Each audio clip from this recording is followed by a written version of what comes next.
Good morning students. कैसे हैं आप सभी कोई। आप सभी विद्यार्थियों का इंग्लिश का एग्जाम हो गया है। सभी विद्यार्थी का एग्जाम बहुत अच्छा गया। अब उसी तरीका से और मेहनत करके हम लोग को कंप्यूटर का भी एग्जाम बेहतर बनाना है। और कंप्यूटर का बेहतर एग्जाम के लिए हम लोग को अभी से तैयारी करना है।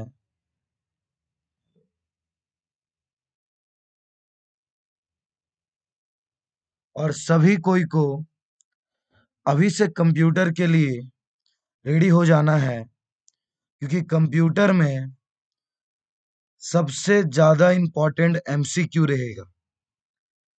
विद्यार्थियों का अगर कोई गलतियां होता है तो एमसीक्यू में ही होगा।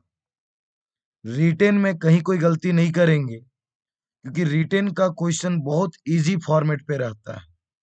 हम आज रिटेन एमसीक्यू अभी से 2-3 दिनों के बीच में हम आपको हर तरह का क्वेश्चन एक एक करके बताने वाले हैं। तो सभी विद्यार्थी अभी से ही चीजों को पढ़ने का प्रयास करें, समय दें। इसलिए सबके लिए एक शायरी है। आंखों में नींद है पर सोना नहीं। आंखों में नींद है पर सोना नहीं। यही समय है कुछ करने का दोस्त, इसे खोना नहीं। देखिए, एग्जाम के बाद 10-15 दिन, 1 महीना तो बात ही है। उसके बाद पूरा 3 महीना रेस्ट मोशन में रही। ये 1 महीना हर सब्जेक्ट में कुछ अच्छा हासिल करना है और उसके लिए कड़ी प्रयास करना होगा। तो चलिए देखते हैं, आप समय ना गवाते हुए आज आप लोग काम चालू करते हैं एमसीक्यू क्वेश्चन के साथ। और अभी से एग्जाम तक बहुत सारा important question, MCQ question, written question, सभी को हम लोग 1 बाय 1 फेस करेंगे। तो सभी विद्यार्थी रेडी हो जाएं एक एक करके हर चीजों को समझने के लिए। और जो विद्यार्थी नए हैं, जो मेरे चैनल में पहली बार वीडियो देख रहे हैं, क्योंकि बहुत सारा अब क्लासेस ऑफलाइन भी होगा, मतलब ऑफलाइन मतलब रिकॉर्डेड वीडियो जाएगा, और बहुत सारा लाइव भी होगा। तो कब कब आ जाएंगे, कब कब वीडियो जाएगा, ये सभी चीज आपके पास तुरंत पहुंच पाए, इसके लिए हमारे YouTube चैनल को सभी को सब्सक्राइब कर लीजिएगा। तो चलिए देखिए, अब स्टार्ट करते हैं आज का क्वेश्चन। 25 एमसीक्यू क्वेश्चन पहले बता रहे हैं। तो चलिए ध्यान दीजिएगा दोस्तों। क्वेश्चन चालू होता है मेन इज अ। मेन क्या है तो बताइएगा दोस्तों, मेन क्या है। तो मेन इज अ फंक्शन, सभी को याद होना चाहिए। मेन एक प्रकार का क्या है, फंक्शन। तो मेन इज अ फंक्शन। अगला क्वेश्चन है destructor has the same name. Destructor इसमें से कौन सा चिन्ह का प्रयोग करता है। तो डिस्ट्रक्टर जिस चिन्ह का प्रयोग करता है उस चिन्ह का नाम है टिल्ड। क्या नाम बोलिएगा दोस्तों, टिल्ड। अगला question, A set of relational operator. A set of relational operator, इसमें पूछ रहा है रिलेशनल ऑपरेटर कौन सा है। तो इसका भी सटीक आंसर सी नंबर, तीसरा नंबर है greater than, less than, greater than, equal to, less than, equal to. एक नया क्वेश्चन है दोस्तों, which of the following is not features of C plus plus. इस चार में से कौन सा सी प्लस प्लस का फीचर्स नहीं है। तो एक का नाम है operator overloading, inheritance, name space, reflection. तो इसका सटीक आंसर ध्यान रखिएगा दोस्तों, रिफ्लेक्शन। अगला क्वेश्चन है, which of the following is not a types of constructor. तो याद रखिएगा इसका सटीक आंसर है फ्रेंड कंस्ट्रक्टर। फ्रेंड कंस्ट्रक्टर जो है वो कोई कंस्ट्रक्टर का प्रकार नहीं है। नेक्स्ट क्वेश्चन, और बहुत बार आया हुआ question, in private inheritance the protected. तो हम इसमें लगभग आंसर बता दे रहे थे दोस्तों। अब यहाँ पे वर्ड प्रोटेक्टेड है और यहाँ वर्ड प्राइवेट है, तो इसका ट्रिक याद रखिए। प्रोटेक्टेड का गुण प्राइवेट में जाएगा, तो इसका सटीक आंसर भी जो आएगा वो प्राइवेट ही आएगा। अगला नंबर क्वेश्चन कहता है, इसमें से कंडीशनल ऑपरेटर कौन सा है। तो याद रखिएगा कंडीशनल ऑपरेटर किसको कहते हैं? वह ऑपरेटर जिसमें वाट और कॉलन का चिन्ह यूज हो जाए, उस ऑपरेटर का नाम को हम लोग कहते हैं दोस्तों कंडीशनल ऑपरेटर। कौन सा ऑपरेटर? Conditional operator. अगला नंबर क्वेश्चन है, इस एक्सप्रेशन को हम लोग कैसे सॉल्व करेंगे? तो याद रखिएगा दोस्तों, इसके लिए कुछ रूल होता है। पहले ब्रैकेट का काम होगा, फिर एक्सपोनेंशियल का काम होगा, फिर भाग गुना का काम होगा या भागा का काम होगा, फिर प्लस या माइनस। तो इसमें सबसे बड़ा है दोस्तों, पहले गुना का काम होगा, फिर प्लस का काम होगा, फिर माइनस का काम होगा। तो इसका भी सटीक आंसर होने वाला है सी, गुना प्लस माइनस, गुना प्लस माइनस। अगला नंबर कंस्ट्रक्टर क्या है दोस्तों? तो कंस्ट्रक्टर आर फंक्शन, सभी को पता होना चाहिए कंस्ट्रक्टर एक फंक्शन भी है, having same name of its class name, उसी नाम का जिस नाम का क्लास रहेगा।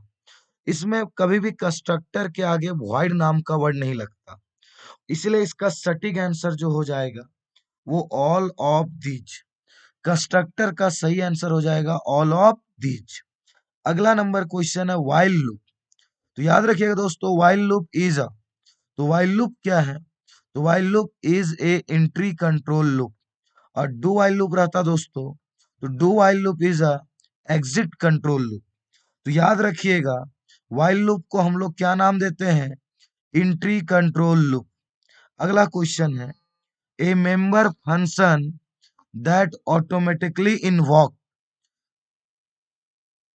बोलो।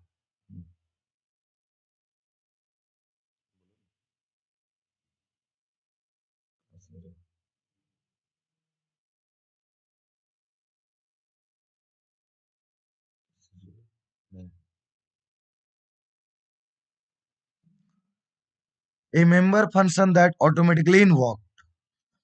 बताइए आप लोग सभी को दोस्तों, इसका बहुत इंपॉर्टेंट आंसर है इस तरह का क्वेश्चन। जब कभी भी ऑब्जेक्ट को क्रिएट किया जाए और ये अपना रिजल्ट ऑटोमेटिक स्क्रीन पे शो करे, तो उसका नाम को कहते हैं दोस्तों कंस्ट्रक्टर। कौन वर्ड बोलिएगा? कंस्ट्रक्टर। अगला नंबर है, which of the following is known as insertion operator. तो याद रखिएगा दोस्तों, ये बहुत इंपॉर्टेंट क्वेश्चन है। एक आता है इंसर्शन और एक आता है एक्सर्शन, तो इसको भूलिएगा नहीं, ये बहुत इंपॉर्टेंट वर्ड है। एक इंसर्शन ऑपरेटर और एक आप लोग का एक्सर्शन ऑपरेटर। तो याद रखिएगा दोस्तों, ये जो सी आउट वाला चिन्ह होता है, इसी का नाम को हम लोग कहते हैं इंसर्शन ऑपरेटर। याद रखिएगा जरूर से। अगला नंबर क्वेश्चन है स्टैक वर्क एज। याद रखिएगा दोस्तों, स्टैक दो वर्ड सुने थे, एक लीफो एक FIFO, last in first out, first in first out. तो याद रखिएगा, स्टैक जो काम करता है, उस काम करने का ढंग का नाम को कहते हैं लीफो। क्या कहते हैं दोस्तों? LIFO. Last in first out, कौन वर्ड बोलिएगा? Last in first out. अगला नंबर क्वेश्चन है दोस्तों, the element are interested in a queue from the end, inserted in a queue from end. याद रखिए दोस्तों, क्विज में एलिमेंट को जो इंसर्ट किया जाता है, उस इंसर्ट करने वाला नाम को क्या कहते हैं? तो इंसर्ट करने वाला नाम को कहते हैं रियर। ये जरूर वर्ड याद रखिए, बहुत कोई फ्रंट टिक लगा देता है, तो ये गलत हो जाएगा। डिलीशन जो करेगा वो फ्रंट से करेगा, और इंसर्शन जो करेगा वो रेयर तरफ से करेगा। Processing all the element of an array, processing of element is known as. तो याद रखिएगा दोस्तों, प्रोसेसिंग ऑफ एलिमेंट किसको कहते हैं? तो प्रोसेसिंग ऑफ एलिमेंट जिसका नाम होता है ट्रैवर्सिंग। कौन वर्ड बोलिएगा? ट्रैवर्सिंग। अगला क्वेश्चन फिर दोस्तों एक और आ गया है। क्वेश्चन है ये इनफिक्स एक्सप्रेशन में दिया हुआ है, इसको बदलना है पोस्टफिक्स एक्सप्रेशन में। तो इसमें ध्यान रखना होगा दोस्तों, समझने के लिए पहले आप लोग का काम करना है ब्रैकेट। ब्रैकेट में पहले गुना का काम करना होगा। तो गुना में दोस्तों बी गुना सी, तो कहीं भी याद रखिए बी सी गुना या बी सी गुना, ये दोनों चलिए ठीक है। फिर इसके बाद काम होगा प्लस का, प्लस गुना के बाद प्लस का, गुना के बाद प्लस का, अगला काम होगा माइनस का। तो देखिए यहाँ पे ये तो ऑलरेडी गलत हो गया, क्योंकि यहाँ गुना ही नहीं है। यहाँ पे देखिए गुना प्लस ठीक है, गुना प्लस ठीक है। ये माइनस उठ के आखिरी में जाएगा डी के बाद, डी के बाद यहां भी माइनस है, डी के बाद यहां भी माइनस है। अगला में यहां पे देखिए, ई के बाद ई गुना एफ है और पहले भागा है, तो यहां पे ध्यान रखिएगा पहले काम भागा का होगा। भागा किसके बाद जाएगा? ई के बाद जाएगा। तो ई के बाद देखिए ना इसमें भागा है ना इसमें भागा है, तो इसका सही आंसर होने वाला है दोस्तों नन ऑफ दीज। इसका सटीक आंसर जो होगा वो नन ऑफ दीज होगा। अगला नंबर क्वेश्चन है, क्वेश्चन नंबर 17, ऑर्डर बाई। बताइए दोस्तों, ऑर्डर बाई क्वेरी में यूज किसके लिए किया जाता है? तो order by is used for sort. Sort का मतलब होता है सॉर्टिंग, और सॉर्टिंग मतलब होता है arranging the element in ascending order and descending order. चलिए नेक्स्ट क्वेश्चन है, which one is not language of a SQL. इसमें से स्क्वेल का भाषा कौन नहीं है? तो याद रखिएगा दोस्तों, स्क्वेल का भाषा जो नहीं है उसका नाम को हम लोग कहते हैं DDL, DML, DBL, DCL. DBL, DBL किसी भी प्रकार का लैंग्वेज कोई नहीं है। अगला क्वेश्चन है, view is a kind of. तो याद रखिएगा दोस्तों, view is a kind of virtual table. View is a kind of virtual table. View क्या है? बहुत बार क्वेश्चन में पूछ रहे थे बहुत कोई, व्यू क्या है? तो व्यू एक प्रकार का वर्चुअल टेबल है। याद रखिएगा इसका सटीक आंसर। अगला नंबर क्वेश्चन जो बहुत कोई गलतियां कर देंगे और बहुत कोई को समझ में नहीं आएगा, ये क्वेश्चन है दोस्तों, जिस क्वेश्चन में एक्सप्रेशन दिया हुआ है और हम लोग को इसका आंसर बनाना है। तो पहले ध्यान रखिए, ये दिया हुआ प्लस है तो प्लस वाला मैक्स टर्म होता है, और मैक्स टर्म में ये जो चीज है वो बार का है, और बार उसी के ऊपर लगता है जिसमें वैल्यू 1 रहता है। तो यहाँ वैल्यू 1 आएगा, यहाँ वैल्यू 0 आएगा, और यहाँ भी वैल्यू 0 आएगा। तो इसका सही मान हो गया 0 1 0, 0 1 0। अब बताइएगा दोस्तों, 0 1 0 को हम लोग क्या लिखेंगे? तो 0 1 0 को ये बाइनरी नंबर हो गया, ये 0 हो गया, ये 1 हो गया, ये 0 हो गया, ये हम लोग का हो गया बाइनरी नंबर। इसको प्रस्तुत करते हैं हम लोग 2 से। कितना से प्रस्तुत करते हैं? 2 से। अब इसको सॉल्व करेंगे तो इसके नीचे बोले थे 1, यहाँ पे 2, यहाँ पे 4, ऐसा कुछ लिखना था 1 2 4, और जिसके जिसके ऊपर 1 रहेगा केवल उसको जोड़ दीजिएगा। तो अभी फिलहाल मेरा 2 के ऊपर 1 है, तो इसका सटीक आंसर जो आया वो 2 आया। मैक्स टर्म को डिनोट करते थे कैपिटल एम से, तो कैपिटल एम, और नीचे कितना आया दोस्तों? 2। तो इसका सही आंसर होने वाला है कैपिटल M2। तो जरा ऑप्शन में ढूंढिए कैपिटल M2 कहीं है, तो ऑप्शन मिल गया हम लोग को, ऑप्शन नंबर ए। तो ध्यान रखिएगा दोस्तों, इस तरीका से एग्जाम में एक क्वेश्चन इंपॉर्टेंट रहता है। अगला नंबर क्वेश्चन है, the solution of x dot Y is equal to. याद रखिएगा दोस्तों, x डॉट वाई को सॉल्व करने पे जो परिणाम आएगा उसका सटीक आंसर होगा x। सटीक आंसर क्या होगा? x। चाहे थ्योरम पढ़ के करिए या फिर इसको सॉल्व करके याद रखिए। अगला क्वेश्चन है, sum of all literals. Sum of all literals, literals मतलब होता है विथ और विदाउट बार, मतलब बार या बिना बार के साथ अगर कोई वेरिएबल पे सम बीच में प्लस रहे तो उस चीज को हम लोग क्या कहते हैं? Max term. यदि यही पे यहाँ प्रोडक्ट ऑफ ऑल लिटरल्स रहता तो इसका सटीक आंसर जो हो जाता, उस टर्म का नाम को हम लोग कहते हैं मीन टर्म। कौन सा दोस्तों कहते हैं? Mean term. अगला नंबर है, an interconnected collection of autonomous computer. तो याद रखिएगा दोस्तों, interconnection collection of autonomous computer किसको कहते हैं? तो बहुत सारे ऑटोनोमस कंप्यूटर को जो जोड़ के रखता है, उस जोड़ के रखने वाला नाम को कहते हैं दोस्तों नेटवर्क। कौन वर्ड बोलिएगा? नेटवर्क। अगला नंबर क्वेश्चन है, इसमें से कौन सा टीसीपी आईपी प्रोटोकॉल में सबसे पहला नेटवर्क का आविष्कार हुआ है? तो पहला नेटवर्क जिसका नाम है आरपा नेट। याद रखिएगा, important question. First network of the internet is known as ARPANET. अगला नंबर एक नया क्वेश्चन है, an internet utility used for log remote login. तो याद रखिएगा दोस्तों, रिमोट लॉगिन मतलब हम यहाँ कंप्यूटर है, कोई दूसरा मेरा व्यक्ति वहां से हैंडल कर रहा है, तो इस तरह का टेक्नोलॉजी का नाम को कहते हैं टेलनेट। कौन वर्ड बोलिएगा? टेलनेट। टेलनेट इसका सटीक आंसर है, टेलनेट इसका सही आंसर है। तो चलिए दोस्तों, यहां तक हम लोग कुछ एमसीक्यू क्वेश्चन देखें, एमसीक्यू क्वेश्चन एक एक करके जाने। 25 एमसीक्यू क्वेश्चन बताएं दोस्तों, तो आपको थोड़ा सा मेहनत करना होगा अभी से।